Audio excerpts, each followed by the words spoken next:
ഏറ്റവും വലിയ രാഷ്ട്രീയ കൗതുകമുള്ള മണ്ഡലമാണ് നാട്ടിക. ഈ ദിവസത്തെ ഏറ്റവും പ്രധാനപ്പെട്ട ഇന്നത്തെ ഏറ്റവും വലിയ വാർത്ത CPI-യെ സംബന്ധിച്ചിടത്തോളം, LDF-നെ സംബന്ധിച്ചിടത്തോളം ഒരുപക്ഷെ അവർക്ക് ഒരു അല്പം ഒരു ബുദ്ധിമുട്ടുണ്ടാക്കുന്ന വാർത്തയാണ് ഇന്ന് പുറത്തു വന്നിരിക്കുന്നത് നാട്ടികയിൽ നിന്ന്. നാട്ടിക ഒരു പരമ്പരാഗത ഇടത് സീറ്റാണ്. പക്ഷെ അവിടുത്തെ സിറ്റിംഗ് MLA ഇടഞ്ഞ് ഒരുപക്ഷെ UDF സ്വതന്ത്രനായോ മത്സരിക്കാനുള്ള സാധ്യത അവിടെ നിൽക്കുമ്പോൾ നാട്ടികയിൽ CC മുകുന്ദന് എത്ര മാർക്ക്?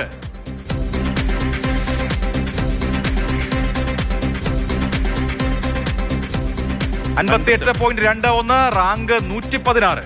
നാട്ടിക പോലൊരു മണ്ഡലത്തിലെ MLA-ക്ക് 116 റാങ്ക് കിട്ടിയാൽ മതിയോ?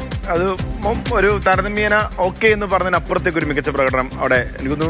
ഇതൊക്കെ CPI-ക്ക് അറിയാവുന്നത് കൊണ്ടായിരിക്കാം ഒരു വർഷം ഒരു തവണയായിട്ട് പെർഫോമൻസ് പോരാ.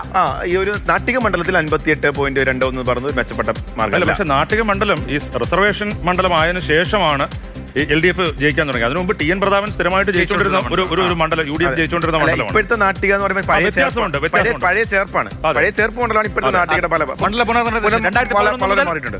അന്തിക്കാട് പോലുള്ള പ്രദേശങ്ങൾ CPI-യുടെ അവരുടെ ഈ പറഞ്ഞ പുന്നപ്പുറ വയലാർന്നൊക്കെ പറയുന്ന പോലെ അന്തിക്കാട് പോലുള്ള പ്രദേശങ്ങൾ ഉൾക്കൊള്ളുന്ന ഈ പറയുന്ന എല്ലാ PS സുനിൽകുമാർ, K രാജൻ തുടങ്ങിയ എല്ലാ CPI സംസ്ഥാന നേതാക്കളുടെയും പ്രതിദാനം ചെയ്തൊരു മണ്ഡലമാണ് ഗ്രാമം ഉൾക്കൊള്ളുന്ന ഒരു മണ്ഡലമാണ് നാട്ടിക. എന്തായാലും നാട്ടികയുടെ രാഷ്ട്രീയ ചിത്രം എന്താണ് എന്ന് നോക്കാം. നാട്ടികയിൽ ഒരു അട്ടിമറി ഉണ്ടാവുമോ?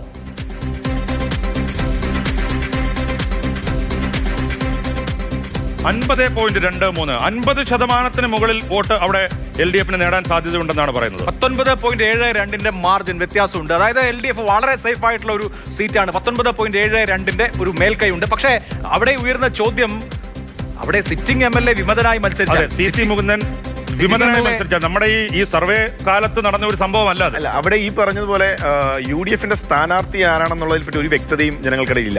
CC മുകുന്ദൻ തന്നെ മുകുന്ദൻ മത്സരിച്ചാൽ പക്ഷേ ഈ ചിത്രം മാറിയേക്കാം. അവർക്കൊരു കുറച്ചും കൂടി പരിചിതമായ ഗീതാ ഗോപി എത്ര പോപ്പുലർ ആണെന്നുള്ള ചോദ്യം അവിടെ ഉണ്ട്. ഗീതാ ഗോപി ഇതിനു മുമ്പ് 2 തവണ അവിടെ അവർ ഗുരുവായൂർ നഗരസഭ ചെയർപേഴ്സൺ ആയിരുന്നു. 2 തവണ അവിടുത്തെ MLA ആയിട്ടുണ്ട്. ഈ ടേം വ്യവസ്ഥയിലാണ് അവർക്ക് സീറ്റ് നിഷേധിക്കപ്പെടുന്നത്. അപ്പൊ അവര് CC മുകുന്ദൻ ചോദിക്കുന്ന പ്രധാനപ്പെട്ട ചോദ്യം അതാണ്. ഒറ്റ ടൈം മാത്രം മത്സരിച്ച് ജയിച്ച എന്നെ എങ്ങനെ മാറ്റി, എന്തിന്റെ പേരിൽ മാറ്റി? അദ്ദേഹത്തിനെതിരെ ചില നടപടി പ്രശ്നങ്ങൾ, അദ്ദേഹത്തിന്റെ സ്റ്റാഫുമായി ബന്ധപ്പെട്ട് ഉള്ള പ്രശ്നങ്ങൾ ഇതൊക്കെ ഉണ്ടായിട്ടുണ്ട്. അതേ മാനദണ്ഡമല്ലേ P ബാലചന്ദ്രനെതിരെയും. അദ്ദേഹം ഒരു തവണയിൽ ജയിച്ച MLA ആയിട്ടുള്ളൂ. അപ്പൊ അദ്ദേഹത്തിന് തൃശ്ശൂർ മാറ്റിയിട്ടുണ്ട്. ജയസാധ്യത കണക്കിലെടുക്കുന്നു എന്ന് വേണം അതിൽ നിന്ന്. നാട്ടികയിലെ ആണെങ്കിലും തൃശ്ശൂരിലെ ആണെങ്കിലും CPI-യുടെ സ്ഥാനാർത്ഥി മാറ്റത്തിന് പിന്നിൽ ജയസാധ്യത ഒരു ഘടകമാണ്, വിന്നബിലിറ്റി ഒരു ഘടകമാണ്.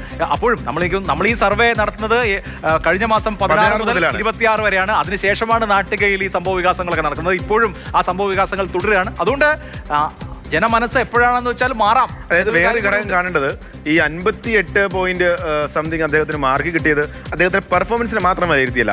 സമീപകാലത്തൊരു അദ്ദേഹത്തിന്റെ വീട് ജപ്തിയുമായി ബന്ധപ്പെട്ട് അപ്പൊ അതൊരു സിമ്പതി അദ്ദേഹത്തിനെതിരെ ജനങ്ങൾക്കിടയിലുണ്ട്. അപ്പൊ ആ ഒരു വൈകാരികമായ ഒരു അടുപ്പവും സ്നേഹവും ജനങ്ങൾക്ക് ഇദ്ദേഹത്തോടുണ്ട്.